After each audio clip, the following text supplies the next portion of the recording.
बच्चों हम लोग क्लास 8 मैथ्स एनसीईआरटी एक्सरसाइज 13.1 का इंट्रोडक्शन करने जा रहे हैं। बाकी 13.2 का इंट्रोडक्शन दूसरी वीडियो में आएगा।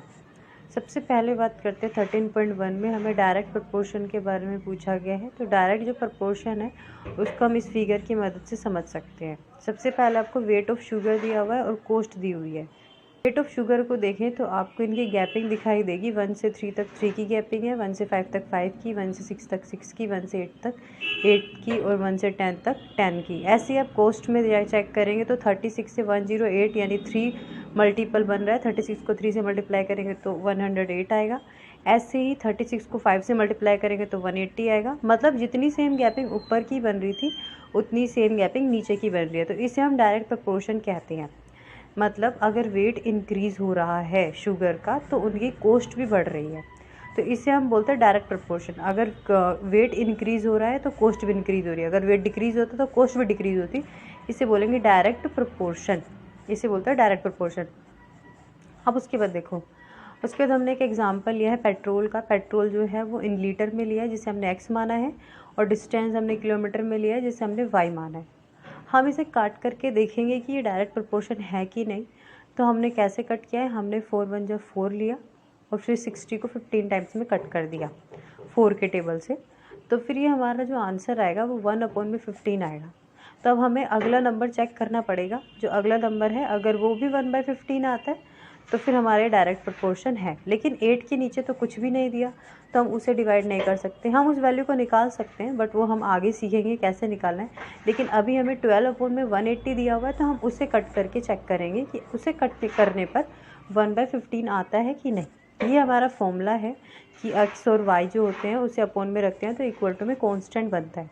यानी कि अगर एक्स की वैल्यू निकालें तो वाई को के से मल्टीप्लाई कर देंगे। अब हम 12 और 180 को क्या करें, काट के देख रहे हैं।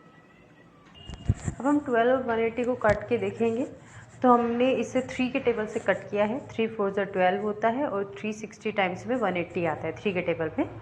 उसके बाद हम इसे 2 के टेबल से कट कर लेते हैं तो 2 2 जा 4 होता है और 2 के टेबल में 60 30 टाइम्स में आता है। तो हम यहाँ पे 30 लिख लेंगे। अब उसके बाद ये 2 1 जा 2 टाइम्स में चला जाएगा और 30 जो होगा वो 15 टाइम्स में चला जाएगा। यानी इसे काटने पर भी 15 ही आया। तो इसका मतलब क्या है, ये डायरेक्ट प्रपोर्शन है। कट करने पर दोनों का आंसर सेम आए, इक्वल आए। तो क्या हुआ ये, इसका मतलब ये डायरेक्ट प्रपोर्शन है। इसलिए हम यहाँ लिख रहे हैं where 4 and 12 are the quantity. मतलब 4 and 12 तो क्वांटिटी है, पेट्रोल लीटर में है, और नीचे वाला हमें वाई जो है वो डिस्टेंस में दिया गया है। मतलब ये कह रहे हैं कि दोनों के दोनों एक दूसरे के प्रपोर्शन है। ठीक है, आपको ये अच्छे से समझ में आया होगा। हमने एक एग्जाम्पल लिया है ताकि आप कोई वैल्यूज़ अगर हमें निकालनी है तो वो हम कैसे निकाल सकते हैं वो देख लेते हैं।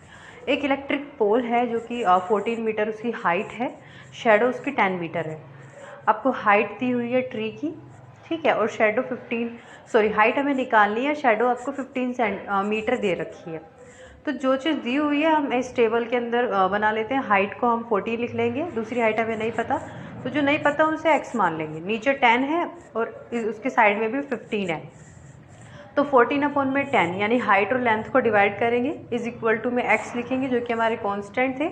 x इसलिए माना है क्योंकि हमें हाइट नहीं पता, और अपॉन में 15 हमारी शेडो की लेंथ है।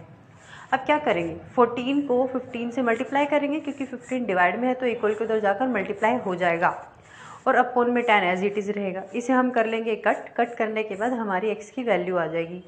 हम इसे कट कर सकते हैं।